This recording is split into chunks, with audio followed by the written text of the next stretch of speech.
estamos cansados. Yo casi no llego, hay un trancón horrible a la entrada y aparte de eso nunca pensé que esto fuera tan lejos. Y, y también sé que es un momento pues de cansancio, espero no aburrirlos. La idea es que hablemos un poquito acerca de en qué nos estamos basando nosotros los fisioterapeutas para trabajar con pacientes que hayan tenido algún tipo de alteración neurológica. Entonces, de ahí pues el título de la charla. Todos sabemos que siempre nos hemos, bueno, ustedes de pronto que son personas que están empezando, sabemos que desde hace muchos años los fisioterapeutas fuimos formados para hacer cosas, para aplicar técnicas, y de pronto en la medida en que ha pasado el tiempo nos hemos dado cuenta de que no esas técnicas que en algún momento fueron muy efectivas para el manejo de pacientes con trastornos neuromotores, cada vez fueron menos eficientes y en la medida en que se ha ido revaluando, investigando y saliendo evidencia acerca de cómo nosotros controlamos el movimiento, las cosas han ido cambiando para mejor.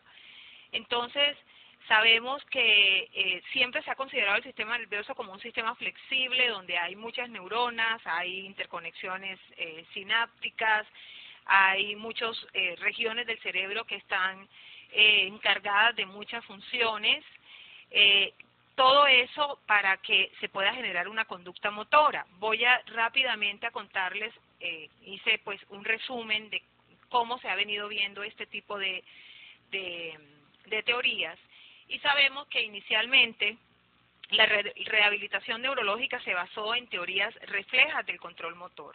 Tenemos a Sherrington y a Jackson en los años 50 que hablaban acerca de la importancia de que cada órgano del sistema nervioso tenía una función y cómo en la medida de que el individuo se lesionara ese órgano se iban a ver las consecuencias con respecto al movimiento.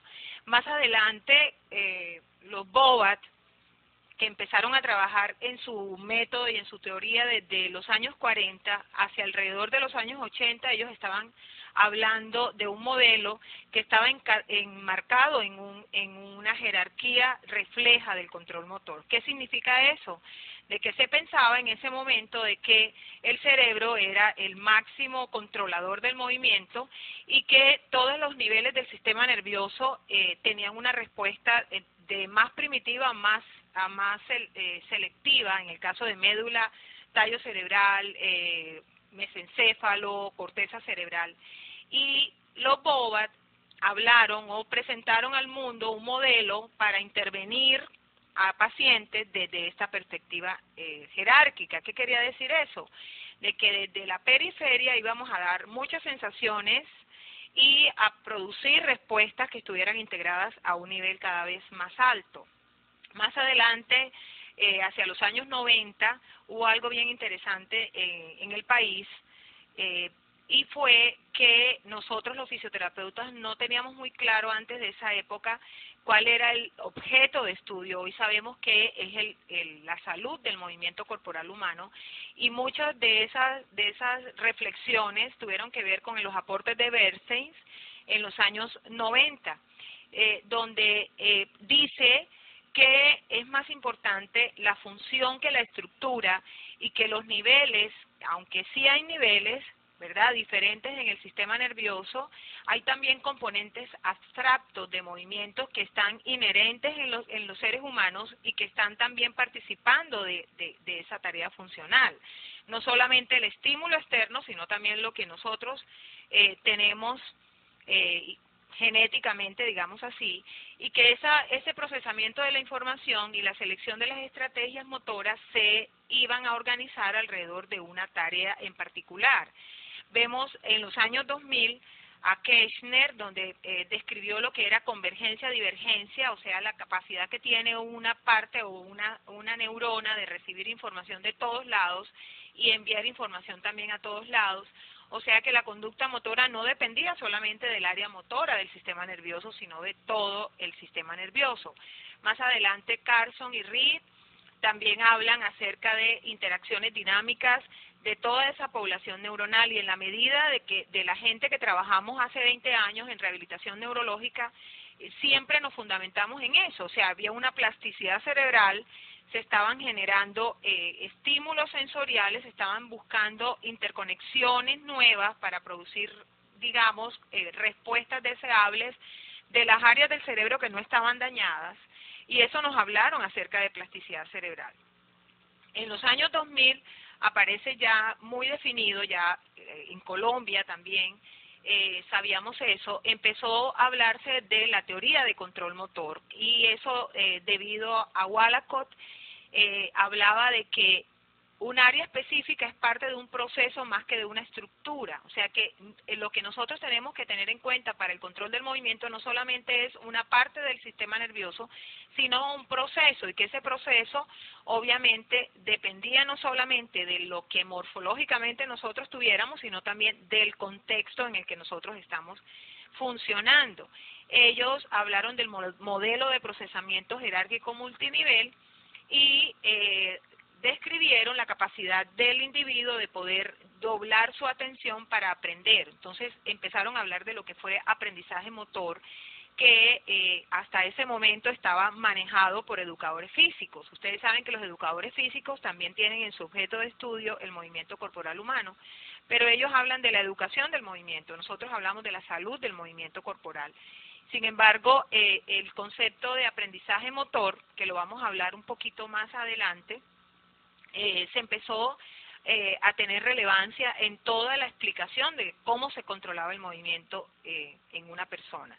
Entonces, sabemos que hubo muchas técnicas de tratamiento, que yo creo que todos aquí conocemos, que se enmarcaron en estos modelos jerárquicos de control motor, donde empezábamos primero a que el niño se volteara, luego que se sentara, luego primero el control de la cabeza, después la sentada, después el gateo y por último la marcha, y nos estábamos como guiando porque era cefalocaudal, próximo distal, y todos estos conceptos que marcaron un hito en todos estos años, desde los 80, 70, 80, hasta más o menos los 90, cuando empezó a haber un poquito de movimiento acerca de que no era tanto así, ¿verdad?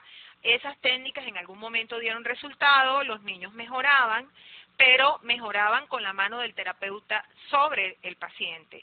Cuando el terapista retiraba las manos, entonces la ejecución motora no era buena. Entonces eso quería decir de que algo estaba mal, porque igual nosotros no vamos a mudarnos para la casa del paciente. Se supone que vamos a ayudar a que el individuo pueda involucrarse en su vida solo o con su familia, ¿verdad?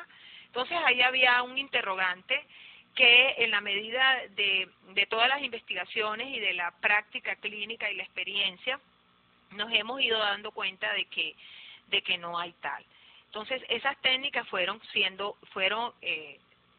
dando menos resultados buenos y se fueron quedando en el pasado. Entonces hay nuevos hallazgos derivados de estas investigaciones, de la ciencia del movimiento, y eso nos abre nuevas expectativas de la manera como nosotros vamos a abordar a nuestros pacientes.